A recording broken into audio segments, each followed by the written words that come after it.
Madame, Messieurs, bonsoir et merci d'être sur Nyota Télévision pour vous informer dans cette première édition de la soirée au sommaire. Au quartier Megastore dans la commune de Kampemba, on parle d'insécurité du fait qu'une grande partie de terre est non exploitée et sert de cachette à des bandits. Et on commence justement par ce cas. Les habitants du quartier Megastore dans la commune de Kampemba redoutent l'insécurité dans leur coin. La base d'une concession demeure inexploitée jusque-là et les bandits se cachent là-bas pour créer l'insécurité. Un reportage de Michel Olela et Janine Gouchou.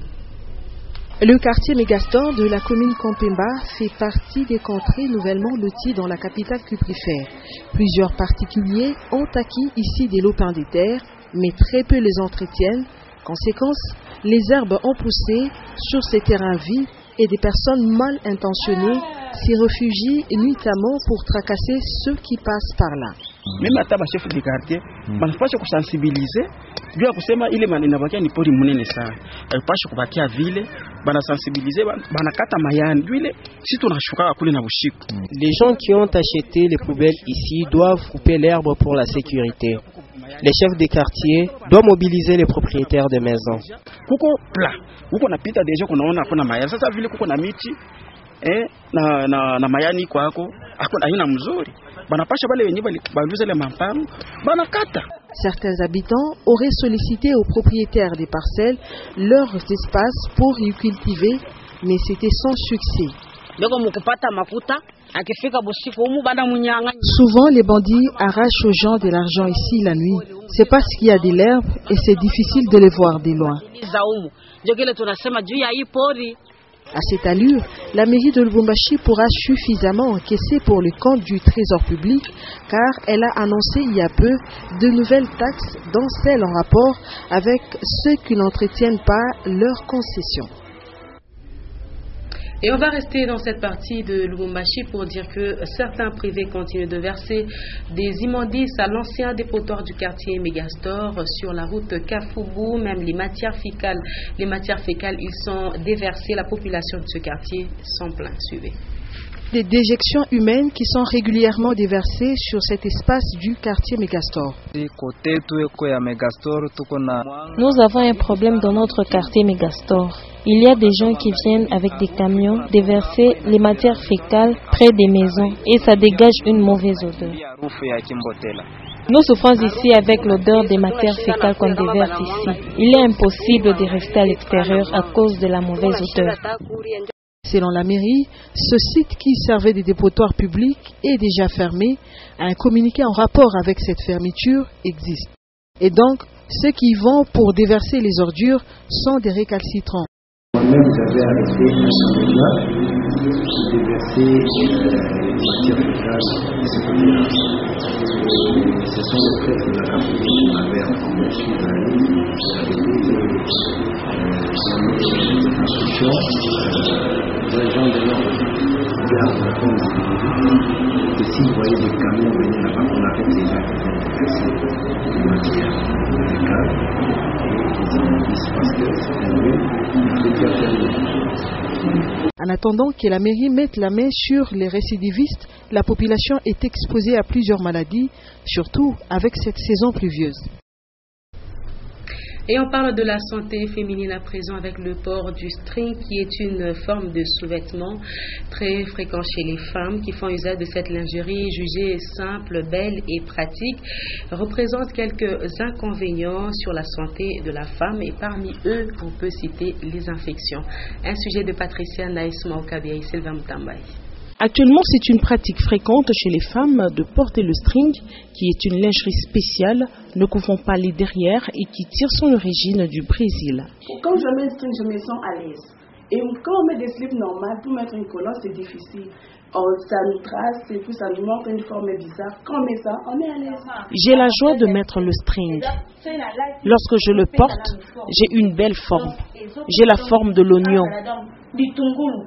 Donc on pense que le port de string occasionne certaines maladies. Ici on a utilisé le nylon pour pouvoir le faire. Le nylon absorbe ou conserve la chaleur. Le nylon conserve beaucoup plus la chaleur et c'est ce qui fait en sorte que la personne qui porte ce string soit souvent mouillée et ça pourrait prédisposer à la survenue des infections. Une autre habitude vestimentaire et le port des soutiens qui serrent trop la poitrine cause également quelques inconvénients sanitaires. Le docteur Peter Mutombo précise. Mais si le jeune dame commence à serrer leur poitrine pour des raisons d'être beaucoup plus sexy, ça pourrait peut-être avoir des conséquences dans les cas où elle voudrait un jour, si elle se retrouve enceinte et qu'elle veut maintenant se relaxer, elle ne doit pas porter ce genre de choses, sinon ça va traîner et faire traîner un peu la montée des cœurs. Ici de savoir que la nature féminine a beaucoup d'exigences, mais il est tout de même des règles et principes à observer pour être en bonne santé. Et nous sommes déjà sur les routes et tout d'abord sur la chaussée de Kasenga où des couvercles des égouts sont en disparition systématique alors que ces canalisations servent à diriger les eaux des pluies. Ces égouts sont à ciel ouvert et perturbent ainsi la circulation, nous dit Augustin Célestin Muganza. Sur les routes asphaltées de Lubumbashi, à part la présence des canalisations, on note aussi la présence des égouts qui sont des canalisations souterraines servant à l'évacuation des eaux des pluies et usées. Le constat fait dans la ville de Lubumbashi fait état de l'absence de couvercles en cuivre sur différentes routes. Cela se fait voir par exemple sur la chaussée de Kasenga au quartier Bel-Air qui depuis plusieurs mois, les couvercles en cuivre des égouts ont disparu et ne sont toujours pas remplacés. Cette situation est décriée par les conducteurs car favoriserait des accidents de circulation. Selon les habitants situés sur cet axe, aucune explication sur la disparition de ces couvercles en cuivre n'a été fournie. Mais seulement on prétend attribuer de la valeur à ces objets parce que fabriqués en cuivre et seraient convoités par plus d'un. À la place, les conducteurs suggèrent alors des couvercles faits en béton. Un peu plus haut, au niveau du tunnel, on note aussi la présence des trous béants qui s'étendent sur plusieurs mètres de la route. À des heures du soir, après la tombée de la nuit, des embouteillages et autres perturbations de la circulation routière sont souvent enregistrés à cet endroit. Le gouvernement provincial du Katanga a réhabilité quelques routes de la cité frontalière de Kipushi, mais déjà certaines d'entre elles se détériorent à cause de l'inattention de la population. Le cas de l'avenue du 24 novembre qui voit une partie de la chaussée être attaquée par les eaux qui proviennent des nettoyeurs de véhicules. Reportage de Louis Lumami et Lumière Moussa. Sur l'avenue du 24 novembre à Kipushi, les enfants dont l'âge varie entre 8 et 12 ans s'adonnent au lavage des taxis-motos à longueur des journées. Pourtant, cette autre avenue principale de la cité a été réhabilitée récemment pour une belle image et aussi pour faciliter la circulation à la population de ce territoire. Aujourd'hui, une bonne partie de la chaussée se détériore suite aux eaux stagnantes issues du lavage des motos.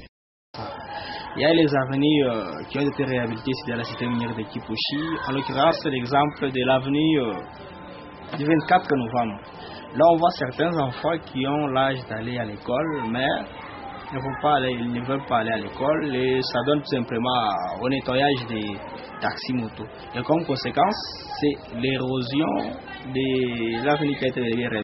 Pour le moment, le souci de la population, c'est d'empêcher cette pratique pour protéger cette route. Et on va revenir sur la nouvelle usine de traitement d'eau potable qui vient d'être érigée à Pweto par le gouvernement provincial du Katanga d'une capacité de 160 mètres cubes par heure et valable jusqu'à l'horizon 2030. Cette usine a été inaugurée sur place à Pweto jeudi dernier par l'autorité provinciale en présence de plusieurs officiels et de la population locale. Nono Landou, Stéphane Chisso. Après près de 2 ans et 3 mois d'un chantier éprouvant aux allures d'une tâche d'Hercule, le gouvernement provincial du Katanga et l'honorable Moïse Katumbi Chapwe viennent de donner corps à un de projets que berçait le cœur de feu l'ambassadeur Augustin Katumba Mwanké pour les populations de Pweto venant à bout d'un terrain contraignant et de grandes difficultés d'acheminement de la logistique. Ils viennent de donner la vie à une nouvelle usine de production d'eau potable à Pweto d'une capacité avérée de 160 mètres cubes d'eau par heure. Elle servira plus de 100 000 âmes jusqu'à une échéance placée à l'horizon 2030.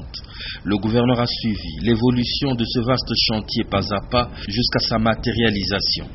au jour symbolique de son inauguration, coïncidant avec la commémoration du décès de feu l'ambassadeur, l'honorable Moïse Katumbi Chapwe a pris l'option de rejoindre cet important site à pied sur plusieurs kilomètres, avec à sa suite une foule en liesse.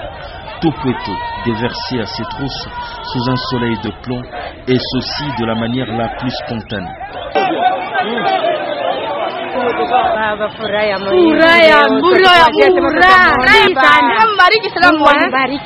Ainsi, la nouvelle usine sera envahie par ses bénéficiaires confondus aux officiels. C'était une fête dans la fête. Ils savent que désormais, les maladies de main sale, le choléra en premier, sont éradiquées de leur carte grâce à cet investissement.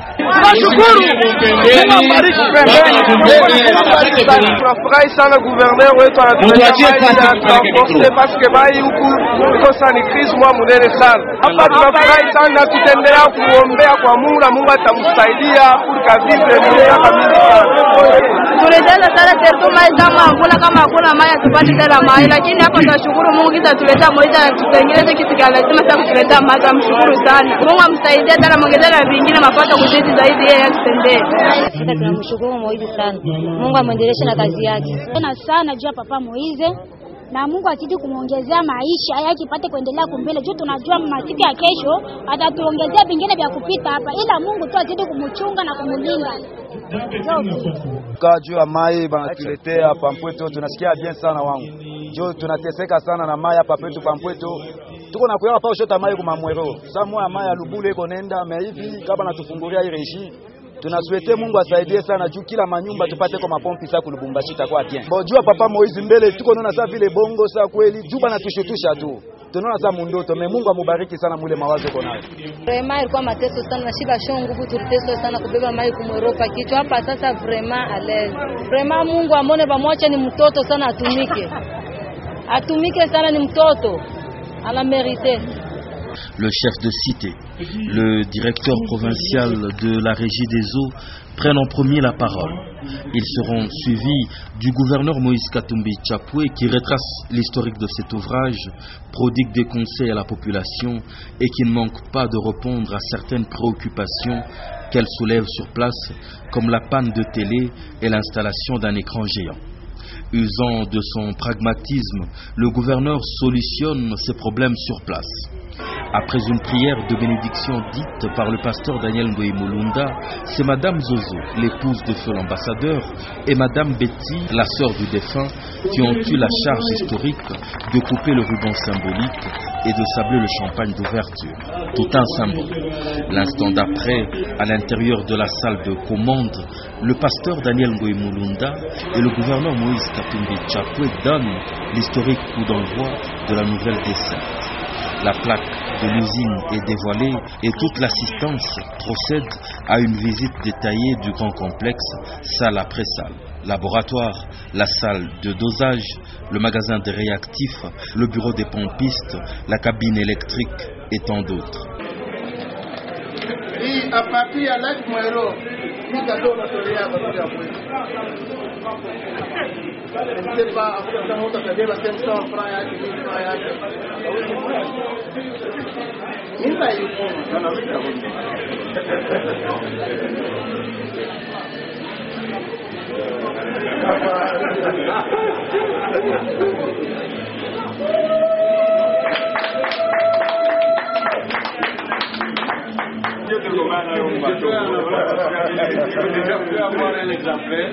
Moment fort de cette visite, une heureuse et humble paysanne se fraye un passage jusqu'au gouverneur pour lui offrir une tubercule de manioc. C'est tout ce qu'elle possède pour lui dire merci. Cette importante et historique cérémonie se clôture lorsque le gouverneur pose sa signature dans le livre d'or de la nouvelle usine.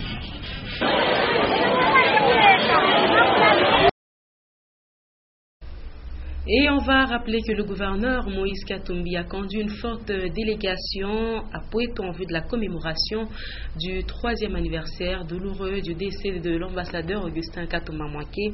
Et dès leur arrivée, après le recueillement au mausolée de l'illustre disparu, il a pris part à une célébration eucharistique dite à cet effet en la chapelle Saint-François d'Assise de Pweto. avec juste Le temps passe si vite. Voici déjà 3 années, jour pour jour, que l'ambassadeur Augustin Katumba Mwanké, d'heureuse mémoire, s'en allait pour l'éternité au terme d'un accident tragique d'avion au Kivu, dans la partie est de la RDC. C'est en guise de commémoration de ce douloureux anniversaire que l'honorable Moïse Katumbi Chapwe, gouverneur de la province du Katanga, conduit ce jeudi 12 février 2015 une importante délégation à Pweto, le village natal de l'illustre disparu. Dans sa suite, des membres de famille, des amis et des officiels venus du pays et du monde. Parmi eux, le révérend pasteur Ngoï Mulunda et l'honorable Célestin Bouyou, président national de la Fondation katangaise.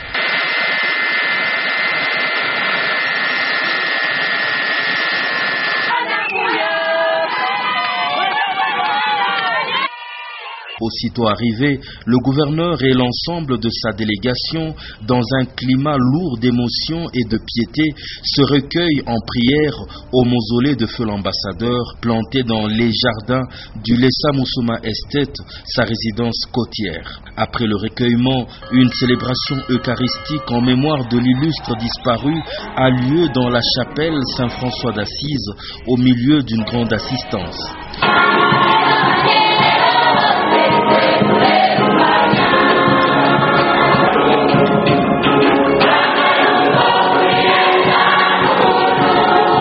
Une Eucharistie qui se déroule dans la grande tradition de l'Église catholique romaine, entre chants et danses liturgiques africains.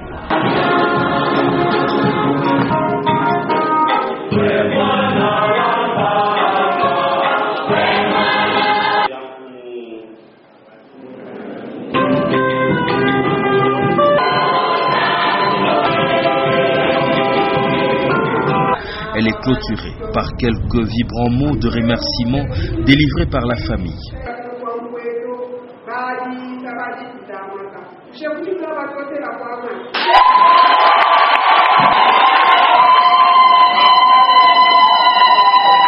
Une messe pleine au dedans comme au dehors. En témoigne l'accueil offert au gouverneur dès la fin de la cérémonie sous un soleil d'acier.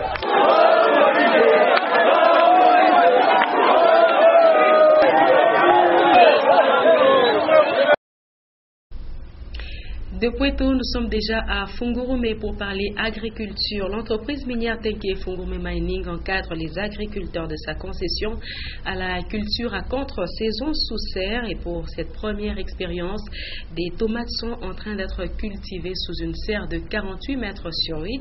TFM compte à travers cette culture à contre-saison améliorer le rendement des agriculteurs de sa concession, aussi permettre une culture continue et à toutes les saisons. Rufin Kibambe, Etienne Ilunga nous en disent plus.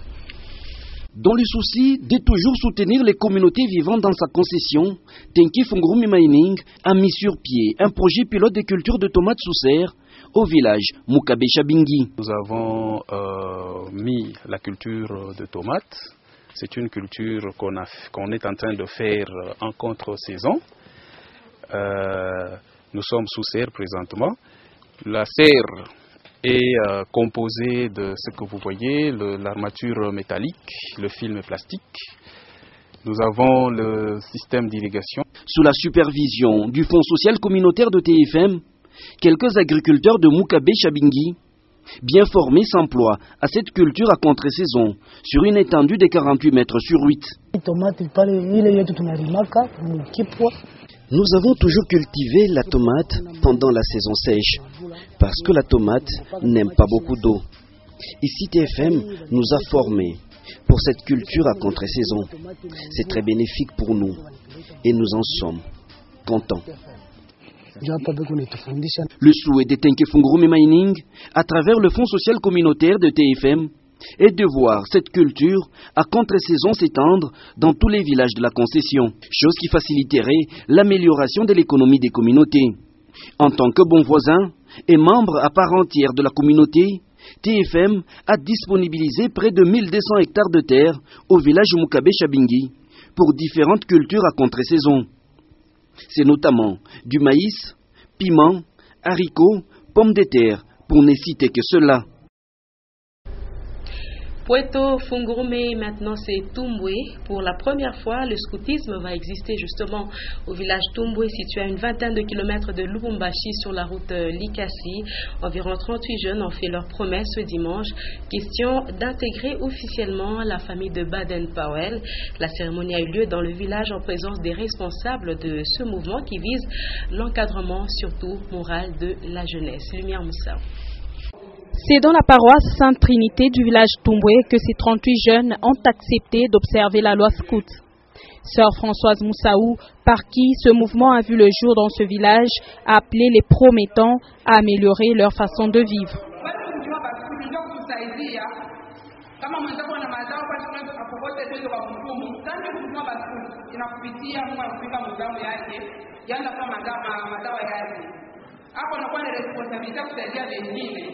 Le commissaire de district Lubumbashi, venu pour communier avec ses nouveaux adhérents, dit attendre beaucoup de ses disciples de Baden-Powell.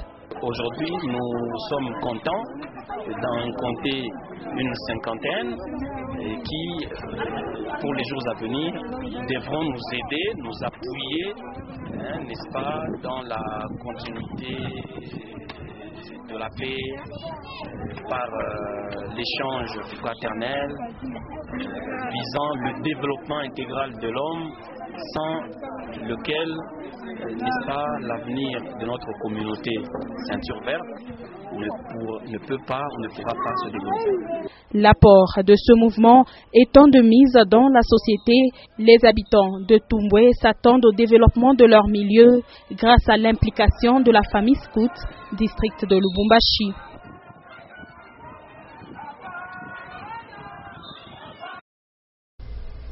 Un mot des sports, les rideaux sont tombés samedi au tournoi interscolaire de football des primaires. Plusieurs écoles primaires de la ville de Lubumbashi y ont pris part. Une organisation de ILM Lubumbashi qui compte valoriser le football des jeunes à travers cette compétition interscolaire filles et garçons. Rufin Kibambe, Séverin Katamboa. Je pense que vous avez gagné parce que RDC est victoire. Donc vous êtes déjà qualifié. C'est dans une ambiance bon enfant qu'est s'est clôturé le 3e tournoi de football des primaires à Lubumbashi. Une compétition interscolaire filles et garçons organisée par ILM Lubumbashi. 3 catégories d'âge ont été retenues, les enfants de 6 à 7 ans, 8 à 9 ans et ceux de 10 à 11 ans. Environ 200 enfants des différentes écoles primaires de Lubumbashi y ont participé. L'une des rencontres phares de ce tournoi d'un jour est le match qui a mis aux prises les petits Français aux petits Congolais des Delta. Match qui s'est soldé par 2 buts partout avec un beau but de Laël Katumbi sur une balle arrêtée.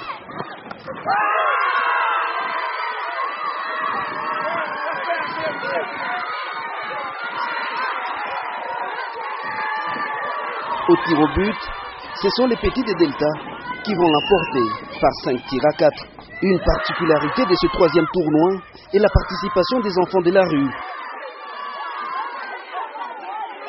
Des trophées et différents cadeaux dont les fournitures scolaires ont été remis aux gagnants en signe d'encouragement.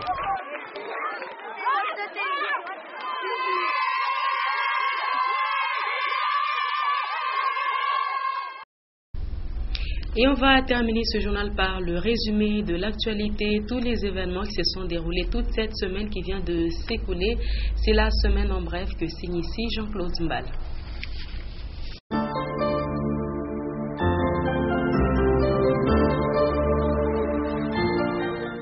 Mesdames et messieurs, beaucoup d'événements ont marqué la semaine allant du lundi 9 au samedi 14 février 2015.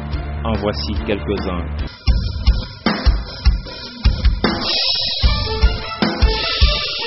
La semaine démarre par l'arrestation d'un présumé voleur au quartier Kra.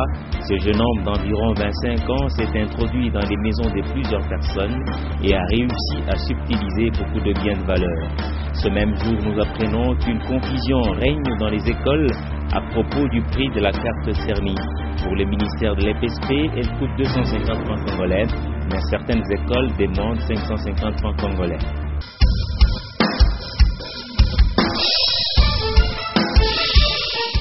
Le mardi 10 février, vers 12h, le gouverneur de province Moïse Katumbi Chapwe rentre au Katanga après 4 semaines passées à Londres aux soins. Dans les comités d'accueil restreints, on a noté entre autres la présence du vice-gouverneur de province, Guibert Poliab Kibal, du professeur Wit Moulongo Kalonda Bampeta, son directeur de cabinet, ainsi que du maire de Lubumbashi, Jean-Oscar Sangouza Mutunda. La brigade d'assainissement a procédé au désherbage des environs de l'hôpital Jason Tendoué, une initiative qui vise à éviter aux hospitalisés d'autres maladies d'origine microbienne. Pour sa part, le responsable de la brigade a lancé un cri d'alarme aux autorités pour agrandir le personnel afin d'accélérer le travail, surtout en cette période pluvieuse.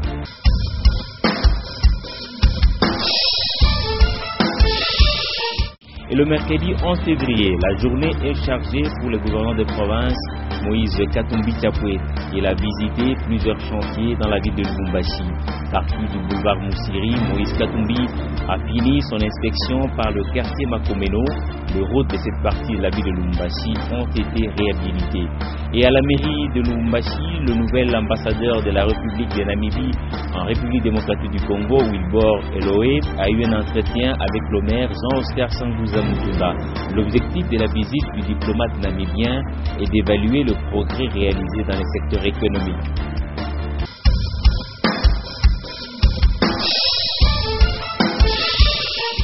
Le jeudi 12 février, les Katangaises et Katangais se souvenaient de la disparition brusque et tragique de feu l'ambassadeur Augustin Katumba Mwanké. C'est le 12 février 2012 qu'il a quitté la terre de nos ancêtres. À cette occasion, le gouverneur de province Moïse Katumbi Chapwe s'est rendu jusqu'à Mpweto. Il s'est recueilli au mausolée Katumba Mwanké. Le même jeudi, on a noté que la forte pluie du mardi a causé beaucoup de dégâts dans la ville de Lubumbashi, parmi lesquels des toitures des écoles emportées. De ces écoles, 4 évoluent dans la concession de la paroisse Jérusalem, de l'église méthodiste unie au point des avenues Likasi et Kasakou.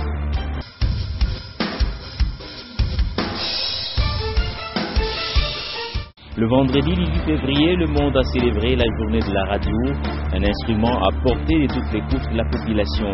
Ici à Lubumbashi, les constats révèlent que c'est le média le plus suivi par rapport aux autres. On peut suivre la radio à partir d'un téléphone portable, mais en ce qui concerne la préférence des émissions, les avis divergent.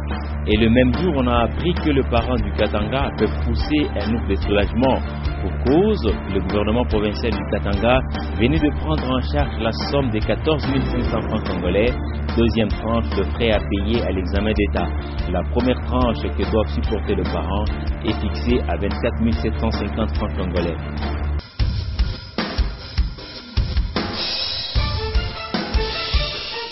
Le samedi 14 février, le monde a célébré la journée mondiale de la cardiopathie. Cette maladie est liée aux problèmes de cœur. Elle est à la base de plusieurs cas de décès dans le monde. Actuellement, il est difficile de guérir cette maladie, mais les médecins tentent de stabiliser le rythme du battement du cœur.